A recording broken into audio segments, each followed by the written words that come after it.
Tayo po yung magsipag-yuko.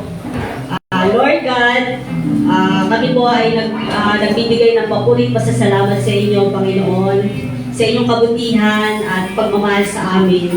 Pinupuri ka namin, Panginoong Jesus. Patawad din po sa lahat ng mga nagawa naming pagkakasala, sa naisip, nasabi na salita sa aming kapwa. Naway patawarin po ninyo kami, Lord God. Ganun din, Lord, patuloy rin po kami nagpapasalamat sa lahat ng mga pagpapala na inyong ipinagkakalob sa amin sa araw-araw, Panginoon. Sa lahat ng aspeto sa aming buhay, Lord. Salamat po sa inyo, sa lahat ng ginagawa ninyo, Panginoon. Sa aming mga gawain, Lord, dinadalangin namin ang inyong presensya, ang inyong pagsama sa amin, Panginoon, upang kayo'y mapupurihan ng lubusan, Panginoong Hesukristo. Ganun din, Lord, sa umagang ito, Lord, dinadalangin namin ang inyong banal na Espiritu na samahan kami sa aming gagawin ngayong umaga at sa tatayo dito sa harapan, Panginoon. Dinadalangin namin ang inyong pagsama, Panginoon, sa music ministry, sa pastor po namin, Panginoon. Ikaw na pong bahala, Lord God, na kuskusin ang inyong banal na Espiritu, Lord God, ang mga tatayo dito sa harapan, Panginoon. Kaya lahat ng aming mga dalangin, Panginoon, ay amin pong itinataas sa inyo at ipinapaubaya, Panginoon. Muli, Panginoon, binabalik po namin sa inyong pagpuri, pagsambat, parangal, at lubos na pasasalamat sa lahat. Sa pangalan ni Jesus, Amen. Amen. Magandang umaga po sa bawat isa. Nakakagalak po na meron tayong mga kasamang bago. Pakibati nga po ang inyong katabi ng good morning. Ayan, good morning. And we're happy to see you here in our church. And today po, together we will give praise and worship to our Lord. Amen? Amen. Okay. Sa ating bibigay po ng praise and worship kay Lord, huwag po tayong mahihiya.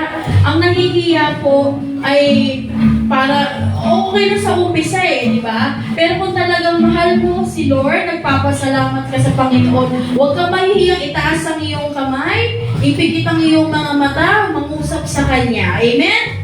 Amen.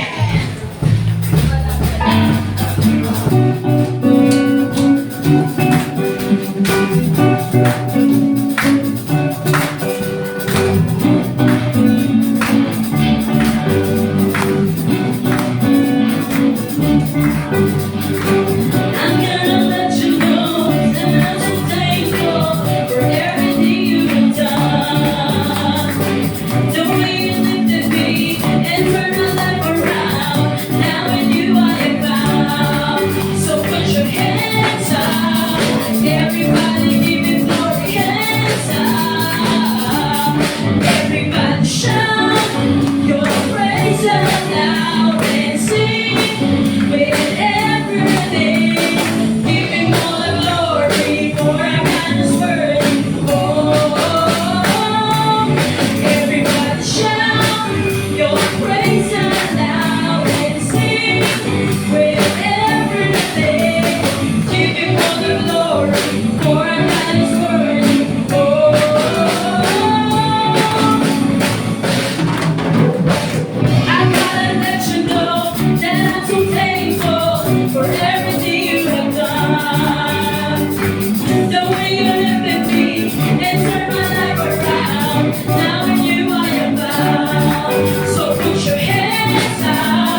set me free. I give you glory, I give you glory, glory. I give you glory, glory. I give you glory, glory.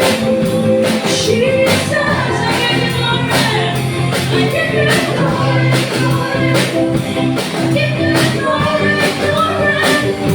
I give you glory, glory. Jesus.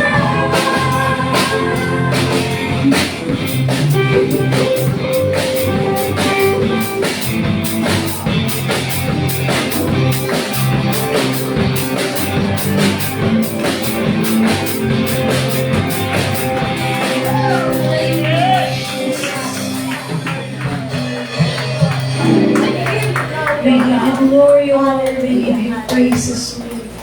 Jesus.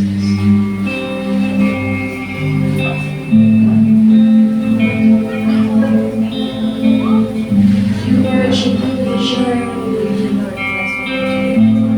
You reign forever, Lord Jesus.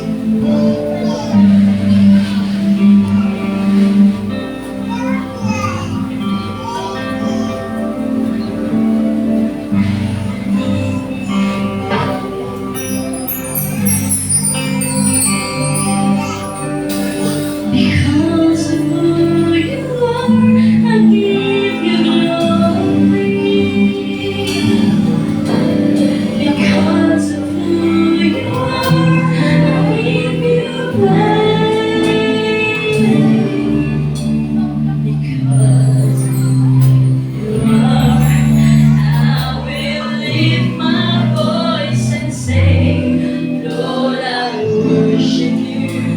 Because of who you are, Lord, I worship you. Because of who you are,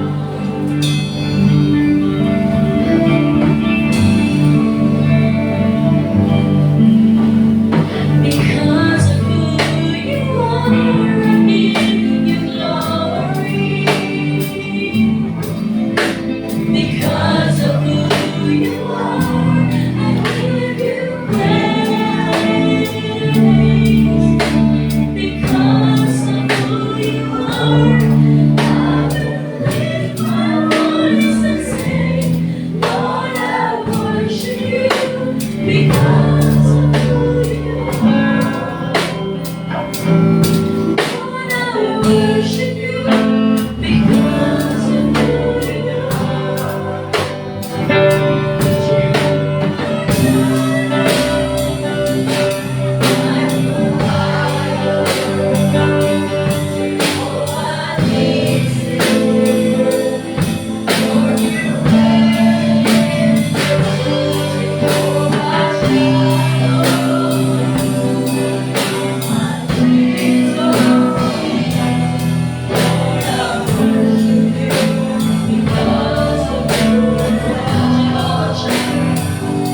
Jehovah Jireh, my provider. Jehovah Nissi, Lord, you reign in victory. Jehovah Shalom, Prince of Peace. Lord, I worship you because of who you are. Jehovah Jireh.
I trust in you. I trust in you. I believe you're my healer. I believe you are all I need. I believe,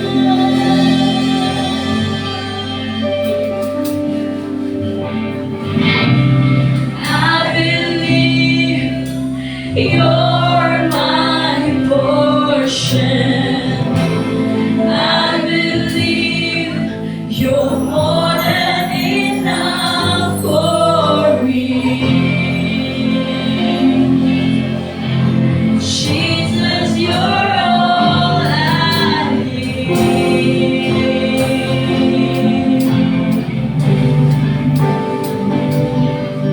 You hold my every thought. You calm my raging seas. You walk with me through fire and heal all my disease. I trust in you, Lord. I trust in you.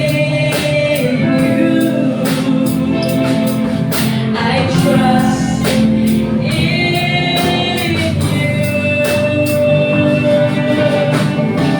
I believe you're my healer. I believe you are all I need. I believe, Lord. I believe you're my portion. I believe you're more than enough for me. Jesus, you're all I need.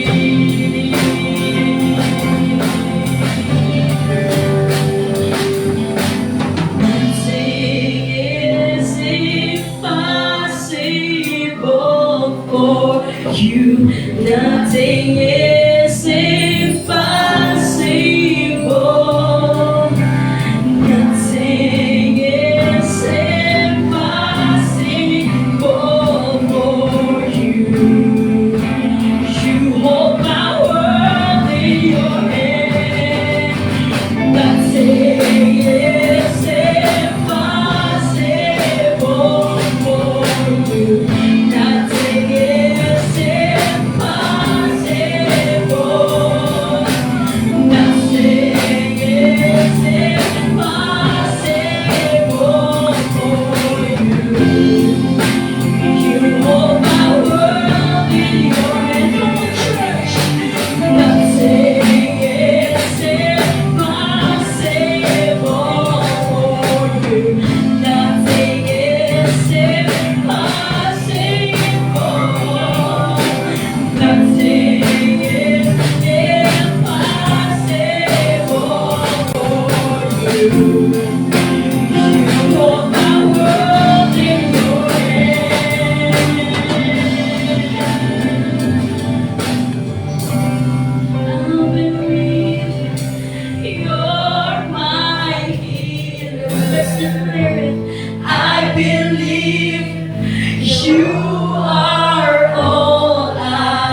Amen. Pwede na po tayo maupo. Ayan. Welcome po sa DRCF Church. Welcome ko din po yung aking kamag-anak na naisama po dito sa church. Nagagalak po ako na naisama ko sila. Ipakilala ko po sila sa inyo. Dito po yung aking pamangkin si Elaine Joy Bakungan. Tayo sabi ko. Ang aking pong kapatid na si Ariel Bamalang. At saka ang aking hipag na si Aiza Barlang. Welcome sa inyo dito sa church. Ngayon po, kung ready na po yung mga bata, pwede pong magsitaas na po sa taas para doon po yung kanilang ano. Tapos po yung kung handa na po kayo, pwede pong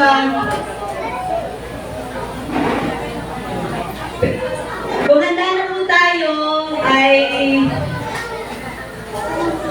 pakilabas po yung notebook, yung ating pong ballpen, para yung sa mga notes na may papayan ng ating pastor, hindi ano po natin mailagay po sa ating notebook.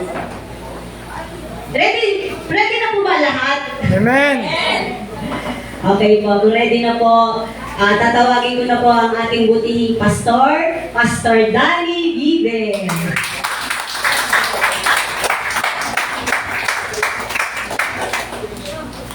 Glory to God. Purihin ang Panginoon sa araw na ito sapagkat patuloy po tayong nagsasama-sama upang magpuri, umawit sa Panginoon nating mga pamilya. Sa mga bago po, welcome po sa bawat isa na ngayon lang nakapunta dito, nakarating dito. Welcome po to the Risen Christ Fellowship. God bless you po at kayo inari ko. Purihin ang Panginoon. Tayo po ngayon ay muli mag-aaral ng ating pong mission and vision, love God and make Him known. So, yun po yung ating tema magmula pa nung taon na ito, ng gano'n. Glory to God. Love God and make Him known. Do you love God? Amen. Talaga naman, di ba? Pag tinanong tayo, gano'n talaga naman sasabihin ka agad natin, Amen. Kasi nga, talagang mahal natin ang Diyos. No? Pero sinasabi niya, make Him known. Kinakailangan ay may pakilala natin kung sino talaga yung ating Diyos na makapangyarihan sa lahat. At alam ko na lagi tayong tumatawag sa Kanya at pag tumawag tayo, sigurado naman pinakikinggan niya tayo. At kung tayo may hinihiling sa Kanya, tatlo yung sagot doon. Minsan ay, oo, bibigyan ka kagad. Pero minsan naman ay, hindi, dahil hindi pa dapat. At kung minsan naman ay talagang hindi dapat sa'yo pa. At ang pangatlo ay yung wait lang. It's not yet time for you na makakatanggap ka na gano'n. So po yun, no?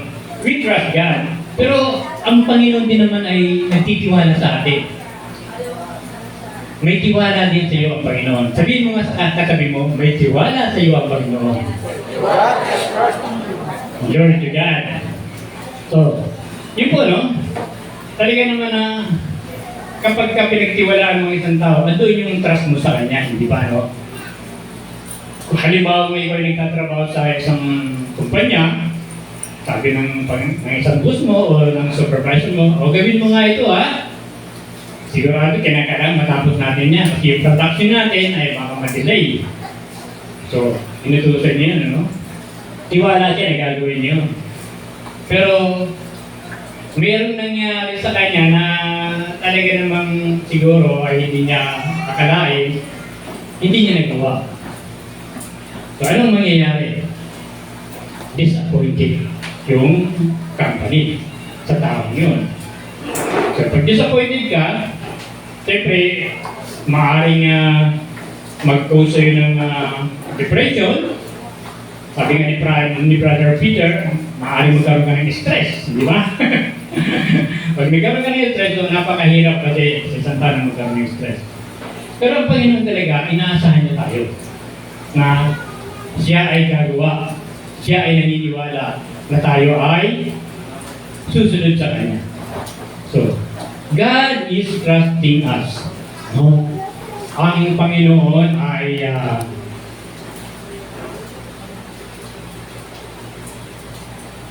nagtitiwala sa atin. Unang-una, ang Panginoon ay nagtitiwala sa atin na tayo ay susunod sa Kanya. God is trusting us to obey the great commandment. Ano yung great commandment ni Lord? Sabi doon sa Matthew chapter 22 verse 37 hanggang 39, sabi nga doon, sinabi ni Jesus, "Thou shalt love the Lord thy God, and all thy heart, and all thy soul, and all thy mind."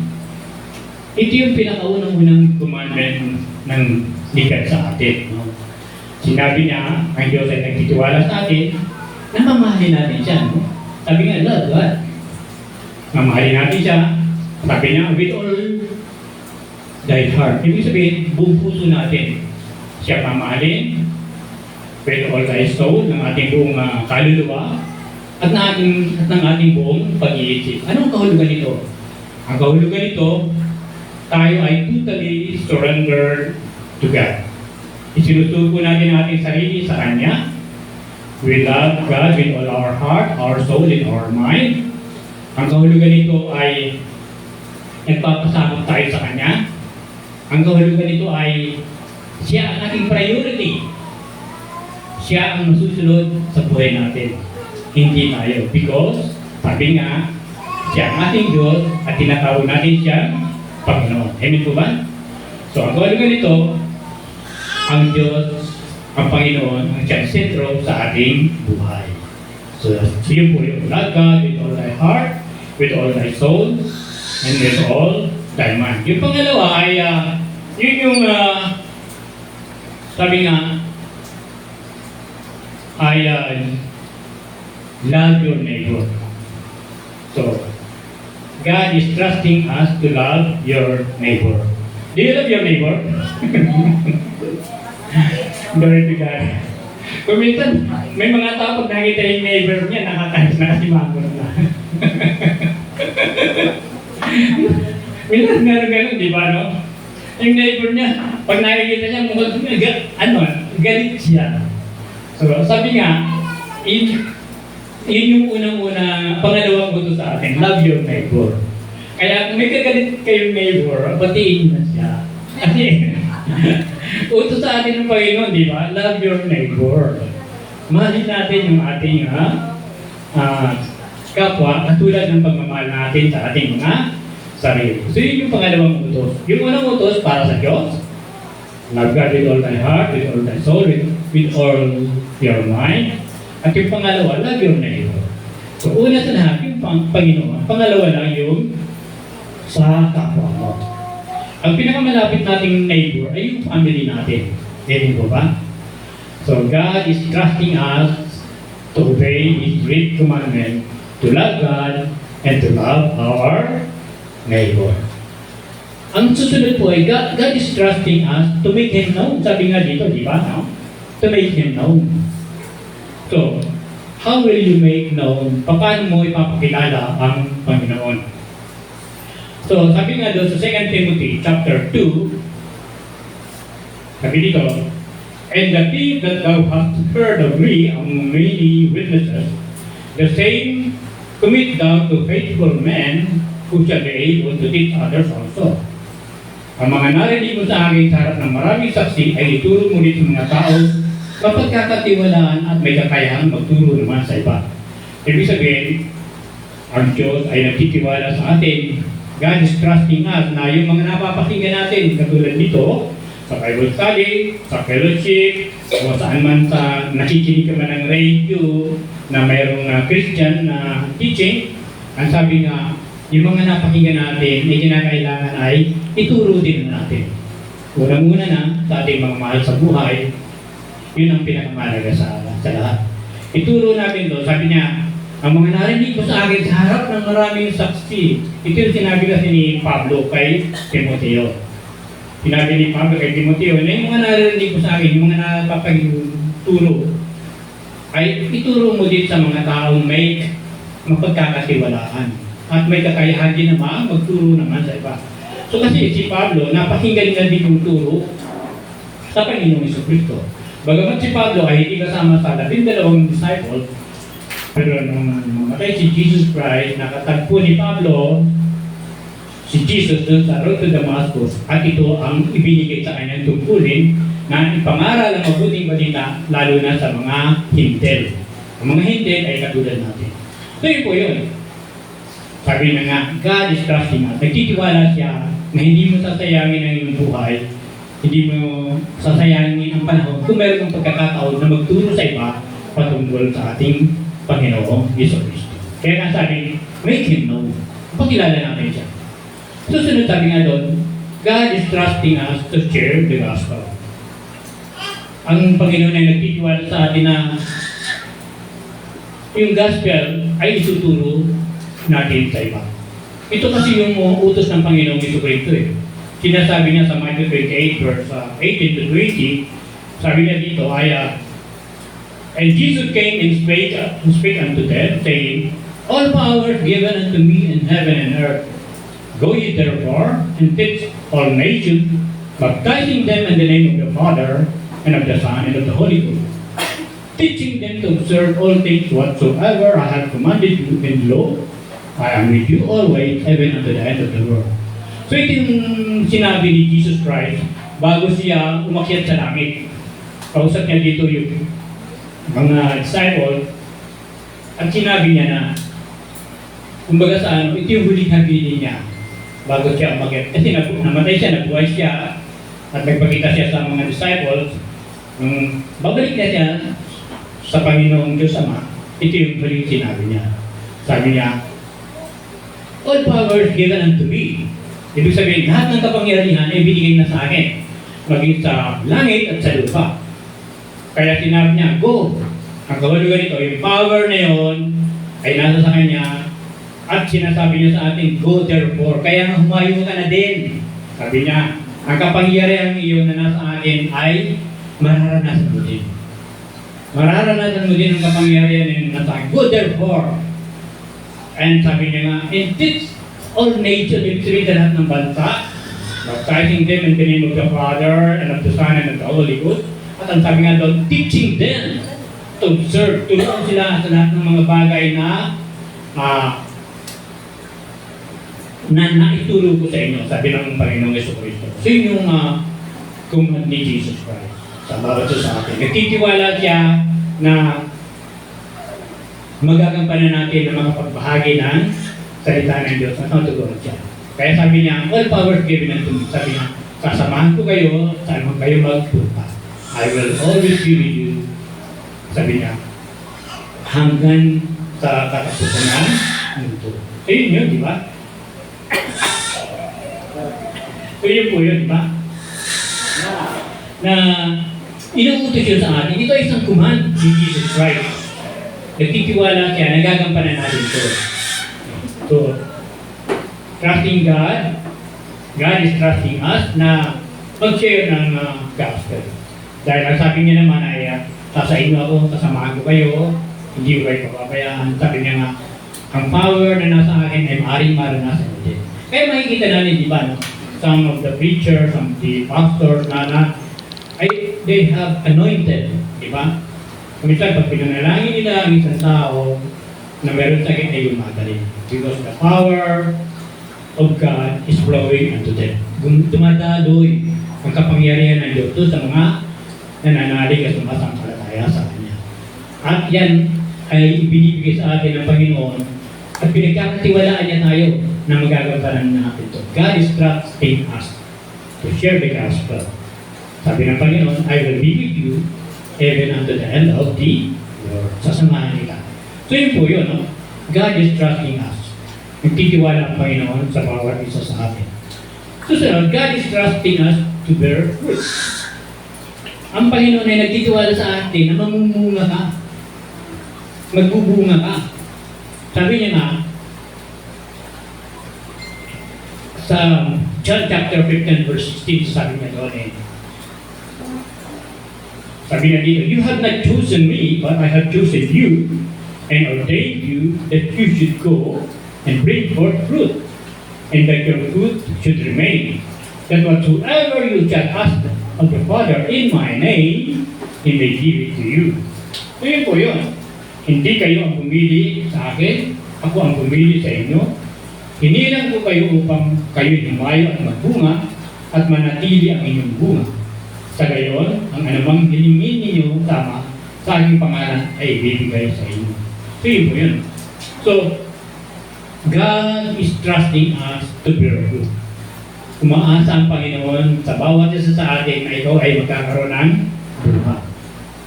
Ano yung bungang yun ay na makita dapat sa atin? Unang-una, yung fruit of the Holy Spirit. Sa buhay natin dapat makita yun. Ano yung fruit of the Holy Spirit? Love, joy, peace, kindness, goodness, faithfulness, gentleness, and self-control. Dapat yun, bilang isang tunay na Kristiyano, hindi dapat mawala yun sa atin. Nakikita yun sa atin. At ano sa paghihingi ng bunga, sa pagbabahagi mo ng ibanal na salita ay matuturuan mo siya at siya man ay magiging katulad mo. So, ibig sabihin, sabi ni God, pinili ko kayo. I have chosen you. I have chosen you. Ang Diyos ang pumili sa atin. At sabi niya nga, I ordain you na kayo ay magbubunga. So yun po yun. Yun yung inaasahan sa atin ng Panginoon na tayo ay magbunga. Bawat isa sa atin ay ang Panginoon ay nagtitiwala. Sandali.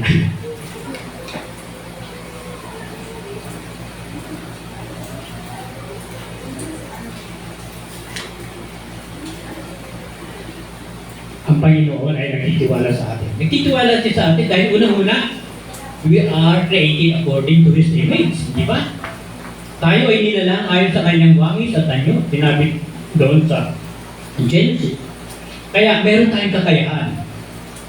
Lahat ng kaalaman ay meron tayo.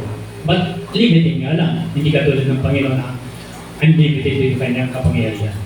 But God has given us the power, has given us the knowledge. Meron tayong kakayahan sa lahat ng bagay. At ito nga sinasabi sa akin, I have chosen you. Pinili ko kayo. Siya mismo pumili sa atin para magbunga. At kinakailangan makita yung bunga yun. Ang bunga yun ay dapat manatili. Paano mo mapapanatili? Kailangan nakikita sa ating buhay. Being a good example na yung bunga mo, sabi nga, kung anong bunga, kung anong puno, siyang bunga. Di ba? Nakikita sa'yo. So yun, magbubunga ka ng katulad mo. So yun po yun. God is choosing us na magkaroon ka ng bunga. So yun po yun, no? Huwag natin kalimutan na ito ay utos din sa atin ng Panginoon.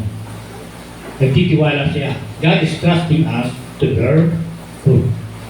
So yun po ang dahilan kung bakit kinakailangan ang Panginoon ay nagpunta dito sa atin upang maturuan tayo. Why did the Lord Jesus Christ came into the world? Bakit siya nagpunta dito?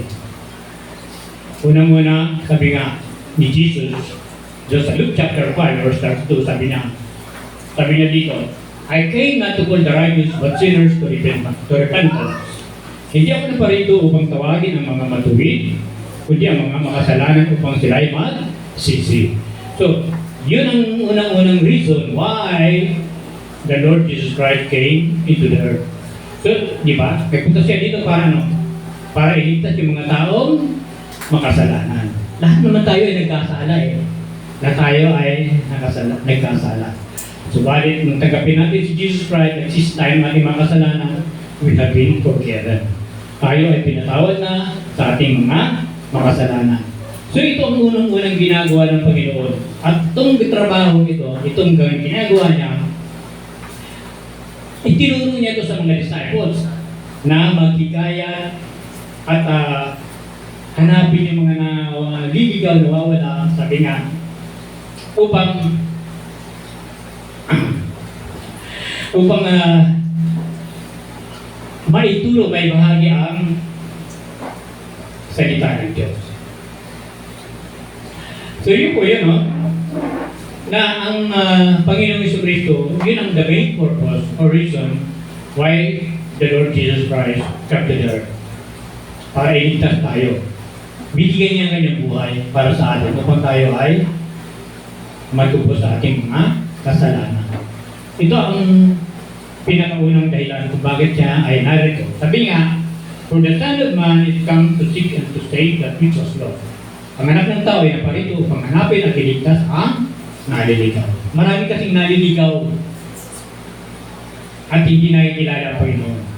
Maraming ligaw ang buhay dahil sa kasalanan nilang nagagawa.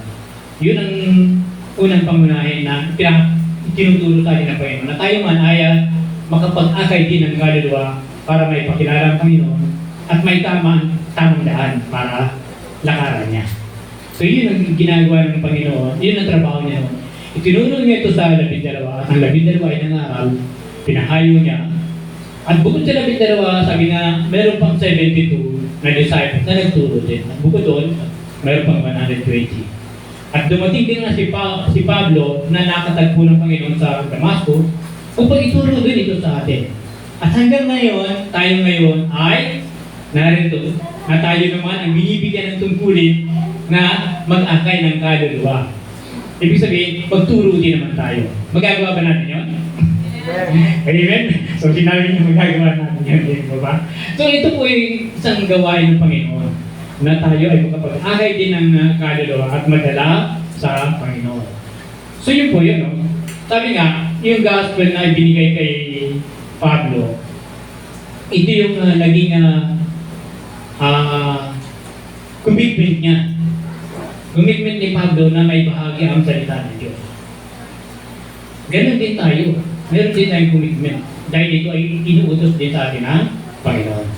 Sabi sa verse 1 Timothy chapter 2 verse 1-11, sabi nga dito, according to the glorious gospel of the blessed God, which was committed to my trust, pinagkatiwala sa akin, sabi ni Pablo. Ang aral na ito ay ayon sa magandang balita, may pinagkatiwala sa akin ang dakila at mapagpalang Diyos. So, ibig sabihin, dahil pinagkatiwala kay Pablo, nangaral siya. At hanggang ngayon nga, yung marami siyang naisulat, di ba? Sa New Testament, siya yung pinakamaraming books na nagawa. Kaya ayaw niya Paul did not want to disappoint the Lord Jesus Christ. Kaya hanggang sa ngayon, ay napapakinggan natin, nababasa natin yung kanyang mga sinulat.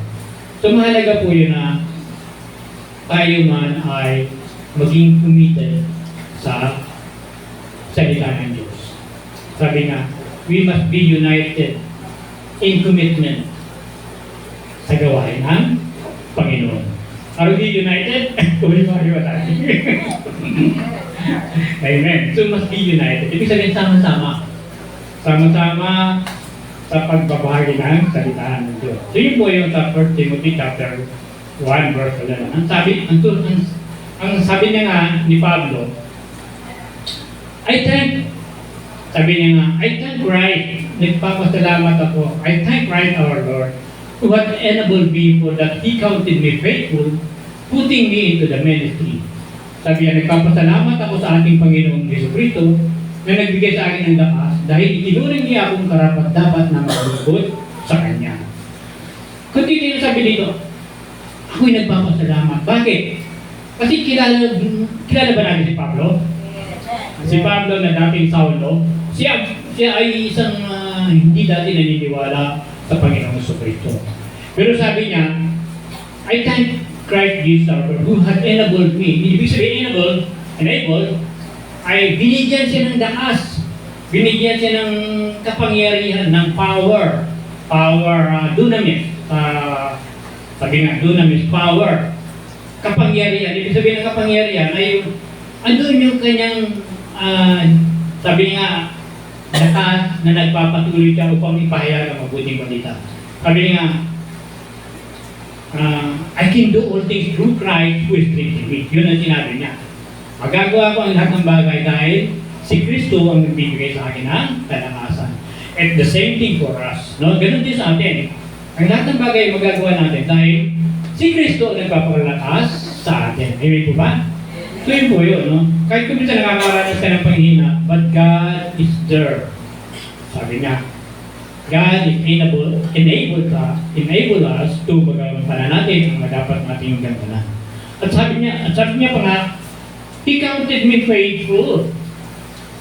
Tinuring niya akong tapat. Binilang niya akong isa sa mga tapat sa Kanya. Dahil nakita naman natin kung paano nag-travel si Paul upang magbahagi ng salita ng Diyos. At sinusunod niya ang pangangaral ng Panginoong Kristo. Sabi niya nga, counted me faithful, putting me into the ministry. Nilagay niya ako sa ministry. Bawat isa sa atin ay ganun din. Pinagkakatiwalaan tayo, God is trusting us, at binigyan tayo ng kapangyarihan din. Makikita yun sa buhay ng isang tunay na Kristiyano. At we are counted to be faithful to God upang ilagay tayo sa isang ministry. Sino sa inyo may mga ministry? Glory to God. Yung wala pa, sumama na sa ministry. Halimbawa sa music ministry, ushering ministry, MC. Kasi pag ginagawa natin yun, sabi nga, sinusunod natin ang turo ng Panginoon. Sumusunod tayo ayon sa kanyang mga kaloob. Hindi po ba? Kaya sabi nga ni Pablo, nagpapasalamat ako dahil kilala natin si Pablo, masama siya, sabi niya. Pero siya ay binilang ng Panginoon at karapat dapat na maglingkod sa Kanya. Lahat naman tayo ay karapat dapat na maglingkod sa Kanya. Maging tapat lang tayo sa Panginoon. Amen mo ba? So, sabi nga, sa susunod na verse, sabi niya, who was before a blasphemer? Sabi niya, ako, blasphemer. Sabi niya, I was a blasphemer and a persecutor and a injurious, but I obtained mercy because I did it ignorantly and unbelief. Kahit na noong unay nilapastangan, inusig at nilait ko siya, sa kabila nito ay nahabag sa akin ang Diyos. Sapagkat hindi ko nalalaman ang aking ginagawa nung ako'y hindi pa sumasampalataya. Hindi kasi dati man naman nanampalataya eh. Ang ginagawa niya, di ba? Siya na dating Saulo, inuusig niya at kinukutya niya ang Panginoon. Bukod doon, yung mga nananampalataya ay pinapahuli niya. Sabi niya nga, humingi siya ng tulad sa pinakapurong pare upang hulihin yung mga mananampalataya. Papunta siya ng Damasco, doon niya nakatagpo ang Panginoong Jesucristo. Nang makatagpo niya ang Panginoong Jesucristo, nagbulag siya ng 3 araw. Diba? At sa loob ng 3 araw, andoon na siya ay hirap na hirap. Diba? Hindi ka makakita, ang hirap nun, diba? Pero nakakita siya sa pamamagitan ni Ananias na isinugo ng Panginoong Jesucristo upang muli siya makakita. At ang sabi kay Ananias, pumunta ka doon at patungan mo ng kamay si Pablo sapagkat siya ay gagawin kong lingkod. I choose him, sabi niya, upang mangaral na mabuting balita sa mga hintil na katulad natin. Kaya hanggang ngayon na ay naririnig natin na babasa ang mga turo ni Pablo na galing din naman sa Panginoon. So makikita natin dito, persecutor siya. Pinuutik niya, pinuhuli niya, pinakukulong niya, at minsan na nga kasama pa siya pagsaksi sa pagkamatay ng isang disciple ni Jesus Christ. So yun po yun. Sabi niya, kahit noong una ay nilapastangan at tinusig ko siya, pero nahabag ang Panginoon sa akin. Ibig sabihin, the grace of God ay nasa Kanya. Nandun din ang grace ng Panginoon sa atin. Ang Panginoon ay nahabag din sa atin. Kahit na tayo ay mga makasalanan, pinatawad niya pa rin tayo. Amen po ba? Lumapit lang tayo sa Kanya, sigurado, humingi tayo ng tawad at patatawarin niya tayo. Sabi nga ni Pablo, ginawa niya yung panahon na yun dahil hindi siya sumasampalataya. Kaya, pero nung matutunay niya, malaman niya, pinatawad siya ng Panginoon. Kung naalala niyo, no, yung Panginoong Jesucristo, nung siya ipako sa krus, at ang nagsabi ng mga tao, pako sa krus, di ba, no? Pero nung mamamatay na siya, ano sinabi ng Panginoon? Sabi ng Panginoon, Diyos ko, patawarin mo po sila sapagkat hindi nila alam ang kanilang ginagawa. Yun din ang panahon na yun na hindi alam ni Pablo, kaya inuusig niya ang mga Kristiyano ng panahon niya. So yun po yun. So, kaya tayo man ay pinatawad din ng Panginoon. Pero nalaman na natin, kaya kinakailangan lang na sumunod tayo sa Panginoon. Amen po ba? Glory to God. So, sabi nga doon, sa verse, sa susunod na verse, sabi nga, na si Pablo ay talagang mga kasalanan, pero nagawa niya yun dahil sa hindi pa siya ang mananampalataya. At sa verse 14 sabi niya, in the grace of our Lord, sabi niya, in the grace of our Lord was exceeding abundant with faith and love, which is in Christ Jesus.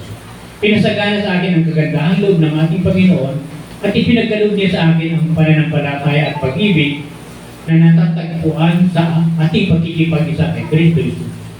Si Pablo, dineclare niya na yung grace, yung biyaya na ibinigay sa kanya ng Panginoon. Di ba? Makasalanan siya, blasphemer, taga-ausig ng mga Kristiyano, pero andun yung biyaya na ibinigay ng Panginoon sa kanya. Pinatawad siya. Yung faith, binigyan siya ng faith na tagbibigay sa kanya ng lakas upang magpatuloy. Gayun din tayo. Dahil sa ating pananampalataya sa Panginoong Jesucristo, kahit na may mga problema, because of our faith, ay patuloy tayong kumigilot, magalaw. Dahil sa ating pananampalataya na tayo ay hindi iiwanan, hindi pababayaan ng Panginoon. Di ba? Sabi nga, I will be with you always. Because of our faith, kahit na maraming trial sa buhay, andun yung nagiging matatag tayo dahil sa ating pananampalataya sa Panginoong Jesucristo.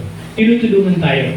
Yung mga trials na yun, ang nagbibigay sa atin ng parang pagsubok upang ang ating pananampalataya ay lalo pang tumibay at lumakas.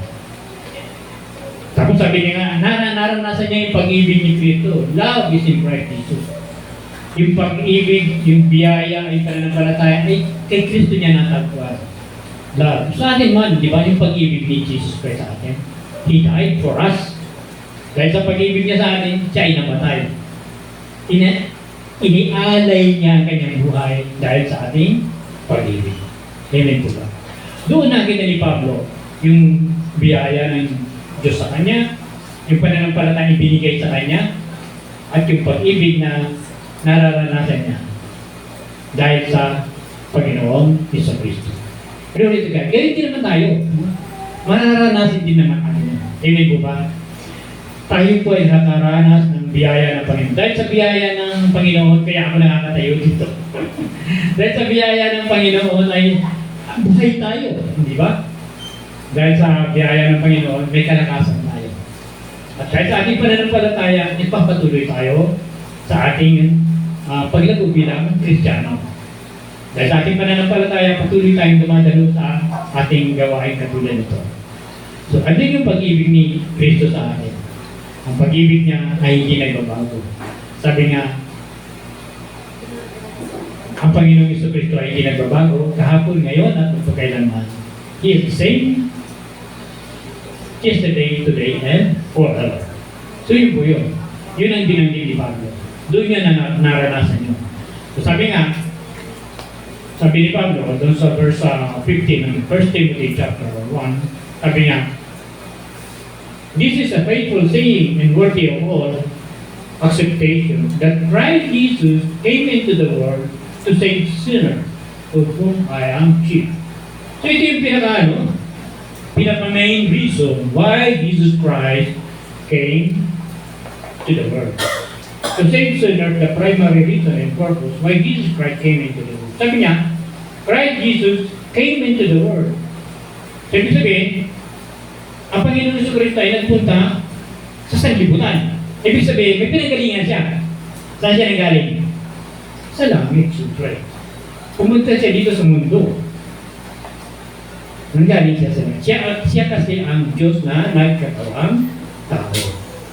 Ang Panginoon Jesucristo ang nagkatawang tao. Galing siya sa langit, nagpunta siya dito, at ang pinakalayunin niya, main purpose was to save the people. Yung mga makasalanan. Dahil lahat naman tayo ay makasalanan. tayo ay nagiging, dahil sa pagkamatay ng Panginoong Jesucristo, tayo ay natubo sa ating mga kasalanan. Yung ating mga kasalanan, siya ang umako. Na tayo ay dapat na ipako sa krus, pero siya ay pinako sa krus. So yun po yun. Yun ang pinaka-main purpose of the Lord Jesus Christ, why He came into the world. So yun po yun. Kaya sabi niya nga,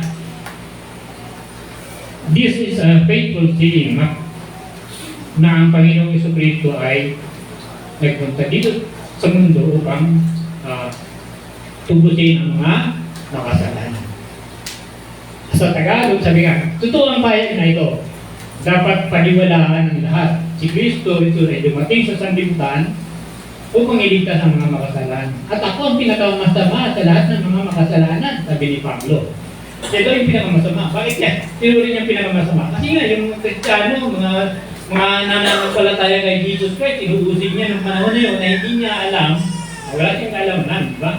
At ang pinaniniwala niya, pinanampalatayaan niya, yung turo ni Moses doon sa 5 books of the Old Testament, yung Genesis, Exodus, Leviticus, Numbers, Deuteronomy, doon siya nakatuon.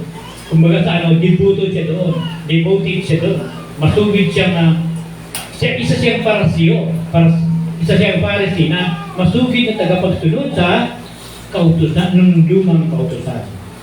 Hindi niya alam yun. Kaya, nung nagtuturo ang Panginoong Jesucristo, inuusik niya. At sinasabi niya na siya ang pinaka-masama sa lahat ng mga makasalanan.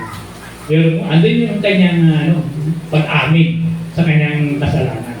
Sabi niya nga, ito yung proclaim ni Paul. Dapat paniwalaan si Jesus ang Kristo. Kasi, nung panahon na yun, may hinihintay silang Christ, may hinihintay silang Messiah. Pinaninindigan niya na si Jesus Christ na ito na. Si Jesus ang Kristo. Naghihintay kasi sila nung panahon na yun ng Christ. At walang iba kundi si Jesus. Kaya tawag kay Jesus, Jesus Christ. He is our Lord and Savior. At sabi nga, dumating sa sanlibutan, ito na sabi ko, dumating siya sa sanlibutan dahil siya ay nanggaling sa langit. Dumating siya sa mundo dahil siya ay nanggaling sa langit upang iligtas ang mga makasalanan. Siya ang pinakamasama sa lahat ng mga makasalanan. Itong sinasabi niyang pinakamasama sa lahat ng mga kasalanan, andun yung humble niya. Andun yung humility sa kanyang puso.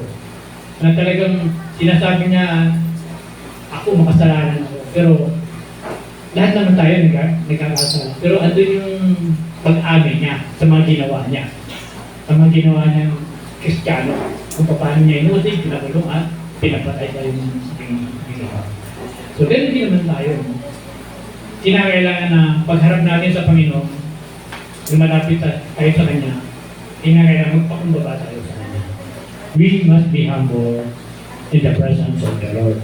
Sabi nga, ang magpapakababa ay tinataas at ang magpapakataas ay ibinababa. So, kinakailangan, lalapit tayo sa Panginoon na tayo ay may pagpapakumbaba, lumalapit sa Kanya, at itinataas natin ang Kanyang pangalan. So yun po yun. So sa 1 Timothy chapter 1 verse 16, sabi niya dito, but since I was worse, sabi niya ako pinaka-worse than anyone else, God had mercy on me. Ayun, nahabag ang Diyos sa kanya. And let me be an example of the endless patience of Christ Jesus. He did this so that others would put their faith in Christ and have eternal life. Sabi niya rito, nahabag ang Diyos sa kanya. Sinasabi niya, let me be an example of the endless patience of Jesus Christ. Ibig sabihin, maging halimbawa siya. Siya ay maging halimbawa sa habag at awa na ipinakita ng Panginoon. Ibig sabihin, katulad na siya ay maging halimbawa ng ibang tao na makasalanan, na kahit na siya gaano pa kalaki ang kasalanan, ang habag ng Panginoon ay nasa Kanya. And the special, yung pagtaga ng Panginoon ay nasa Kanya. Ibig sabihin, tayo man ay pinagtataga ng Panginoon eh. Ito, paulit-ulit tayong gumagawa ng kasalanan, di ba? Pero ano yung habag sa atin ng Panginoon? Kapag humihingi tayo ng tawad sa Kanya, patatawagin ko pa rin niya. Because God, sabi nga, is merciful. Kapag patawad ay Diyos. Ito, sinasabi ni Pablo dito, na ginagawa niya ito dahil para maipakita na maging halimbawa siya ng ibang mga makasalanan na kapag lumapit sa Panginoon, andoon yung habag ng Panginoon, andoon yung pagpapatawad ng Panginoon. Kaya sinasabi niya na siya ay maging halimbawa ng mga taong makasalanan. Dahil siya, sinasabi niya siya pinakamakasalanan. So ito yung sinasabi ni Pablo. Para gawin natin, kahit nagkaano malaki ang kasalanan natin, lumapit tayo sa Panginoon, at ang Panginoon naman ay patatawarin tayo. Amen po ba? Glory to God. So yun po yun, no?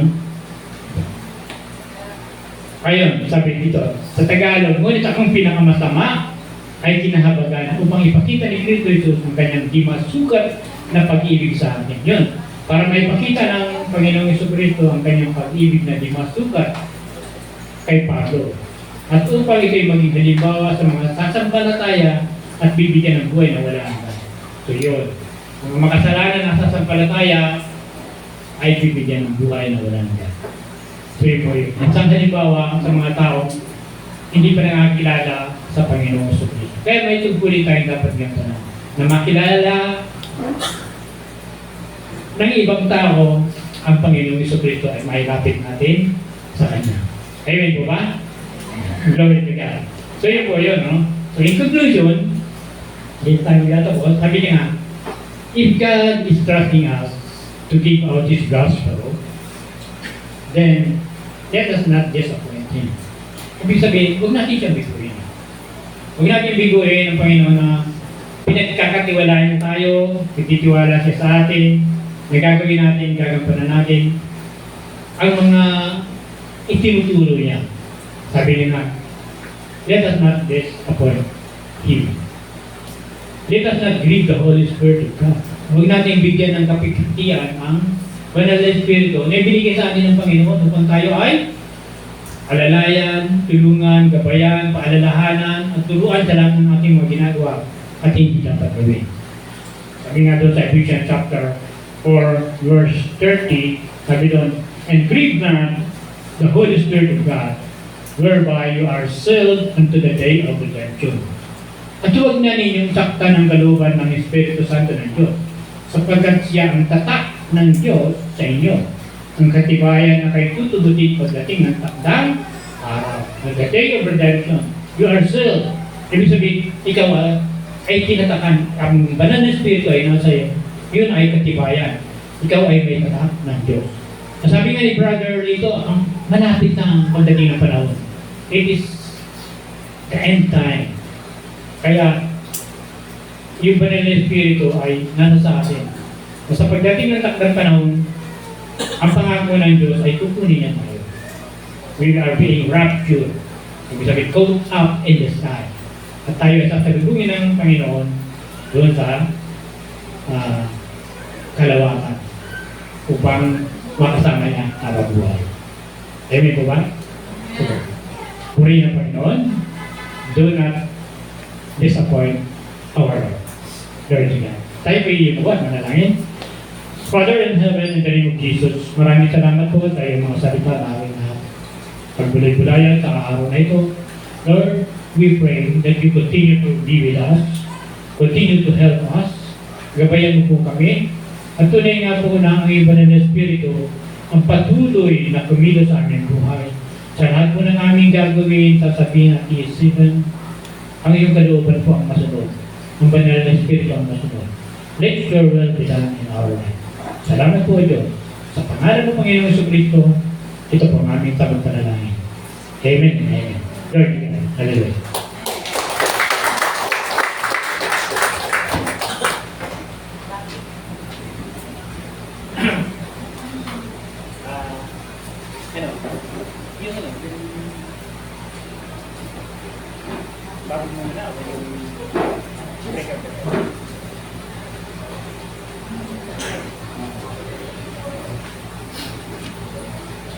Meron po tayo ngayong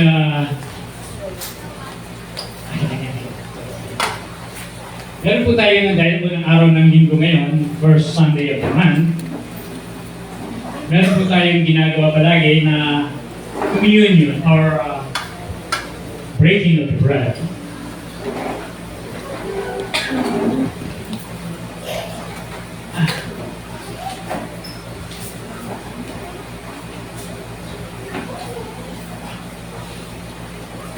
Meron po tayong pagpipira-pira doon ng tinapay, no? Kahit ito pong gawain ito ng pagpipira-pira doon ng tinapay ay ginagawa natin ito. Bakit natin ito ginagawa? Unang-una, dahil upang alalahanin ang Panginoon Jesucristo. Ito ay ginawa ng Panginoong Jesucristo nung kasama niya ang 12 disciples. Bago siya ipagkanulo ni Judas, andun sila sa itaas sa isang room na nagkakasama-sama ng 12.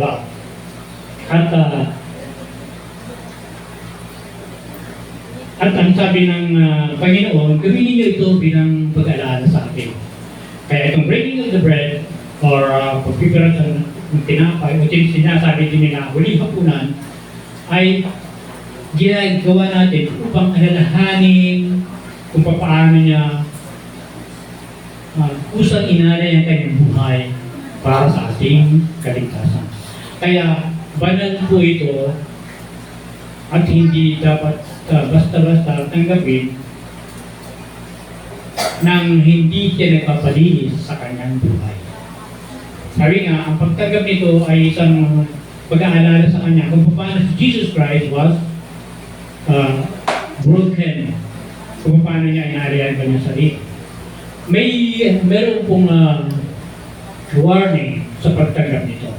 Sabi dito sa 1 Corinthians chapter 11, verse 3 to 7, sabi po dito sa Tagalog na balita, Biblia. Ang sino mang kumakain ng tinapay at umiinom sa saro ng Panginoon nang di nararapat ay nagkakasala sa katawan at dugo ng Panginoon. Kaya, dapat siyasatin ng tao ang kanyang sarili bago kumain ng tinapay at uminom sa sahog. Sapagkat ang sino mang kumakain at umiinom ng hindi pinahahalagahan ang katawan ng Panginoon ay kumakain at umiinom ng hatol sa kanyang sarili. Verse 30. Ito ang dahilan kung bakit may hina at masasakitin ang marami sa inyo at may ibang namatay na. Kung sisiyasatin muna natin ang ating sarili, hindi tayo hahatulan ng Panginoon. Ngunit, kung hinahatulan tayo ng Panginoon, tayo tinutuwid niya upang hindi tayo maparusahan kasama ng sanlibutan. Kaya inayayahan ko po, nasa gali tayo na yumuko, kausapin natin ang Panginoon, humingi tayo ng tawad sa Kanya, kung mayroon tayong nagawang pagkukulang, mga pagkakamali, kausapin natin siya ng tapatan, sapagkat tayo po ay makikisalo sa banal na hapunan at ito ay inaalala natin upang makisalo, upang maalala natin kung gaano kahirap ang dinanas ng Panginoon Jesucristo. Father in heaven, once again, kami po ay nagpapakumbalang dumalapit sa iyo. Ikaw po ang nakakaalam ng aming buhay. Walang naitatago, walang naililihim sa iyo. Panginoon, patawarin mo po kami sa aming mga kasalanan. Mga naisip po namin na hindi ka dugod-dugod sa iyo, patawarin mo po kami. Mga nasabi namin na hindi ka ayaw-ayaw sa iyong pandinig, patawarin mo po kami, Panginoon. Mga ginawa namin, Panginoon, na hindi ayaw sa banal mong kalooban, patawarin mo po kami, Panginoon. Tunay nga po na linisin mo kami, baguhin mo kami, upang kami ay maging karapat dapat na kasalad mo sa iyong banal na hapunan. Panginoon, pinagkakatiwala ko po sa iyo ang bawat isa. Sa pangalan ng Panginoon sa Kristo, ito po ang aming sapat panalangin. Lord God, ipanalangin po natin ito. Father in heaven, ilinalapit po sa iyo ang elementong ito, ang tinapay at ang atas ng ubas ito. Ang tinapay na a symbol of your body that was broken in the Calvary. Lord, we remember how you suffered for us. Inaalala po namin kung gaano naghihirap sa amin. ito pong katas ng ubas symbolize the blood that was shed in the Calvary. Na ito ay nabuhos sa kusang nagwaraw. Dahil sa iyong dugo, kami ay nagkaroon ng kapatawaran at katubusan sa aming mga kasalanan. Salamat po, O Diyos, sa araw na ito. Amen, Lord. Amen.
Sabi po dito sa 1 Corinthians chapter 11 verse 23. Ito ang aral na tinanggap ko sa Panginoon at ibinibigay ko naman sa inyo. Ang Panginoong Jesus nung gabing sa ipagkanulo ay 50 ng tinapay.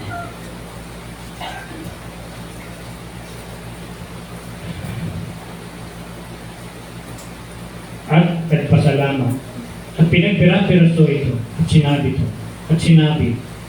ito ang aking katawan na inihahandog para sa inyo. Gawin ninyo ito bilang pag-alala sa akin. Kaya naman.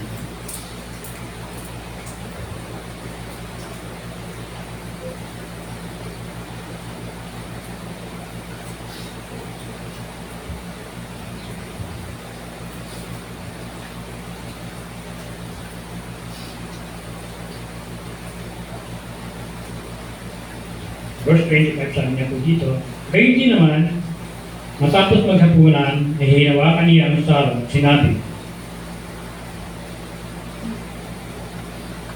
ang sarong ito, ang bagong tipan na pinagtitibay ng ating dugo. Tuwing iinumin ninyo ito, gawin ninyo bilang pag-alala sa akin.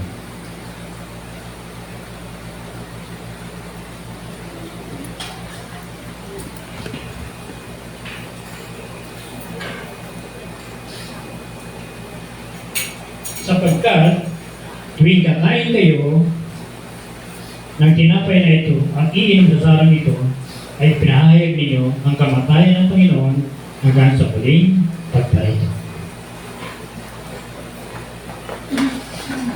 Tuloy na Panginoon. Lord again.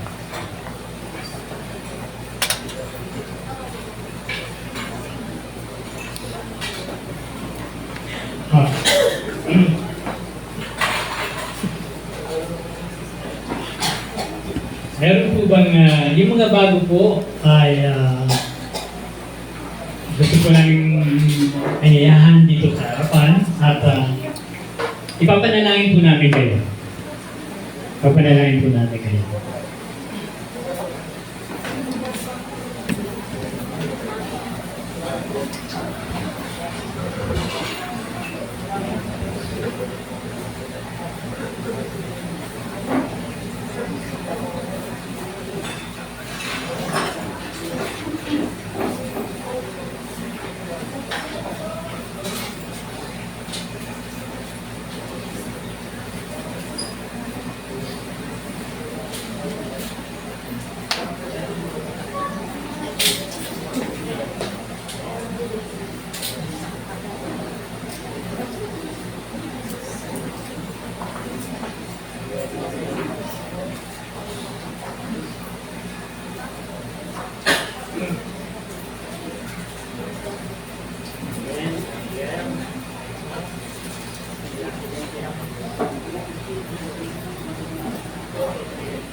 Salamat po. Ngayon po ay dumako po tayo sa ating mga kaloob.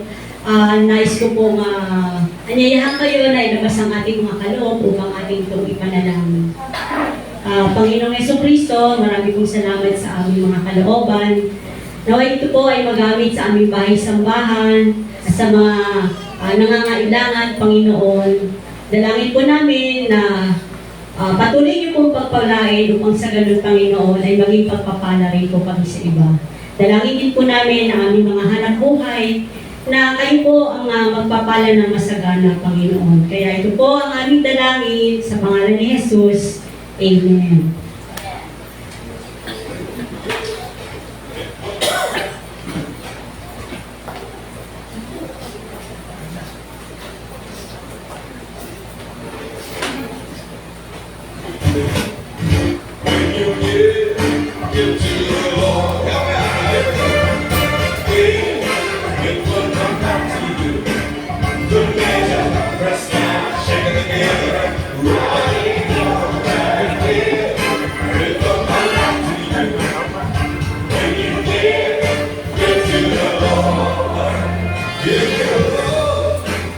Give it pain, give it joy, and a smile on your face.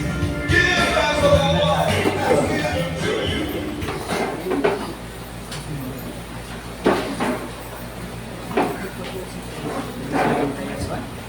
An announcement po, bali po sa August 10, 2025, second Sunday. Ito po ay para sa lahat Magkakaroon po tayo ng scriptural seminar. Kaya mag-invite po tayo o magdala tayo ng bagong kaluluwa.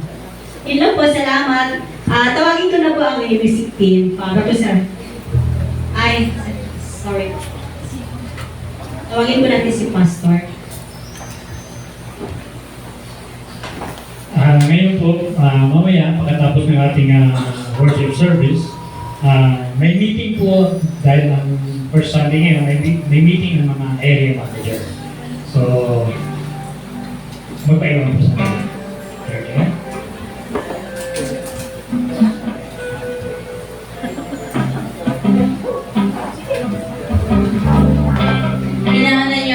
Inaanyayahan na po ang lahat. Magsasabay ko muli. Are we blessed po? Parang hindi naman. Are we blessed po? Amen.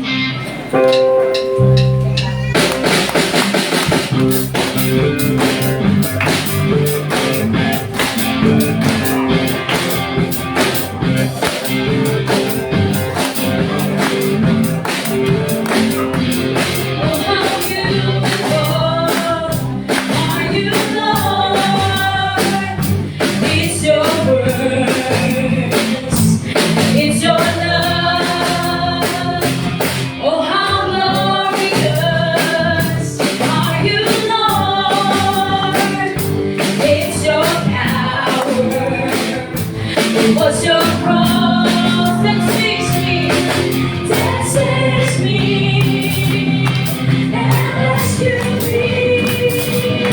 Just a moment there, you set me free. I give you glory, I give you glory, glory. I give you glory, glory. I give you glory, glory. Jesus, I give you glory. I give you glory, glory.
With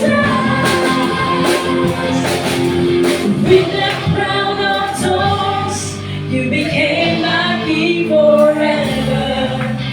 With the crown of thorns, you became my king forever. With the crown of thorns, you became my king forever. With the crown of thorns, you became my king forever. With the crown of thorns, with the crown of thorns, you became my king forever. With the crown of thorns, you became my king forever. With the crown of thorns, you became my king forever.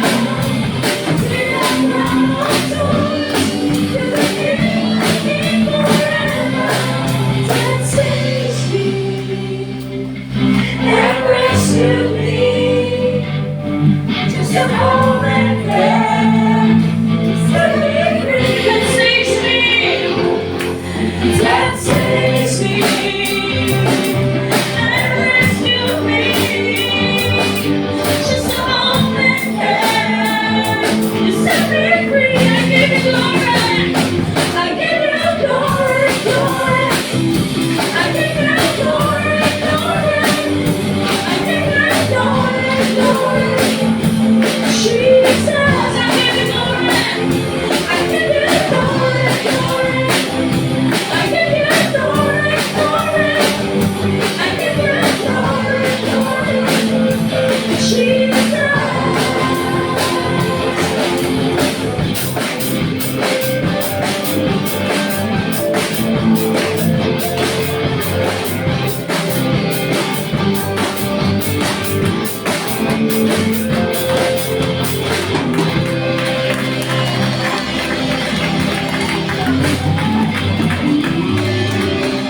Glory. Lord to God, we praise you, Lord, we worship you, we glorify your name. Father in heaven, maraming salamat sa iyong kabutihan, sa iyong katapatan sa amin. Panginoon, ilinalapit ko rin po sa mga oras na ito, ng mga nanonood sa amin sa oras na ito, sa live ng fellowship na ito, Panginoon. Kung sino man po sa kanila ang nakapakinig ng salita ng Diyos sa araw na ito, at gustong tanggapin ang Panginoong Isus bilang Diyos, Panginoon, at sarili na kapagligtas ng kanilang buhay, may inaanyayahan ko po kayo na sumunod sa panalangin ito. Maawa namin Diyos na makapangyarihan sa lahat. Ako po ay nananampalataya na ikaw ay namatay sa krus ng Kalbaryo upang kami ay tubutin sa aming mga kasalanan. Panginoong Isus, binubuksan ko po ang aking puso. Inaanyahan po kita at tinatanggap kita bilang Diyos, Panginoon, sariling tagapagligtas ng aking buhay. Baguhin mo po ako, Panginoon. Ikaw po ang maghari sa buhay ko ngayon. Salamat po, Diyos. Sa pangalan ng Panginoong Jesucristo. Amen. Panginoon, salamat po sa iyong kabutihan. Salamat po sa iyong mga salita na aming napag-aralan. Salamat po sa aming Pastora Sinya Angeles na ginagamit mo sa aming Chanaro, Lord. Continue to guide her, protect her. Lord, pinagkakatiwala po namin siya sa iyo, maging ang kanyang mga mahal sa buhay. Salamat po, O Diyos, sa bawat isang narito, sa buong congregation. Patuloy po silang pagpalain, O Lord God. Continue to bless them, O Lord God. Even their family, O Lord God. Tunay nga po, nalukuban mo lang yung banal na dugo ang bawat isa upang anumang gawa ng kaaway ay hindi magkagambalay sa kanila. Salamat po sa lugar na ito, Panginoon, sa mga musician, sa mga singers, backup singer, mga worker, MC, mga ginagamit mo, Panginoon, para sa gawain mo sa lugar na ito. Ingatan mo po ang bawat sa kanila at patuloy kang mag-ari sa buhay namin. Pinararangalan ka namin sa iyo ang mataas na patuloy pa sa salamat. Karangalan, kalwalati ang kadakilaan kapangyarihan na sa iyo. Sa pangalan mo, Panginoon Jesucristo, ito po ang aming sabat na lalay. Amen. Amen. Lord, you are.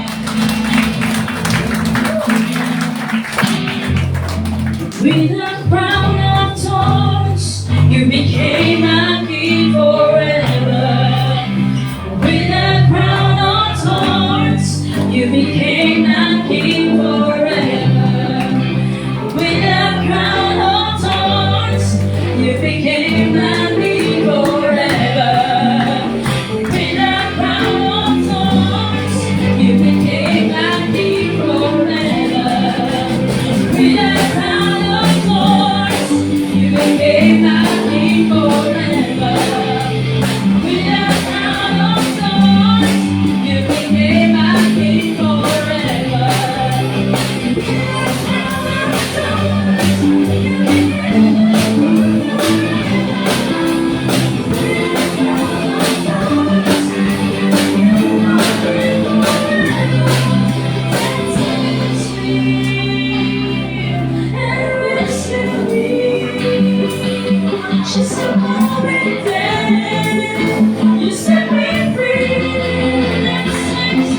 ah.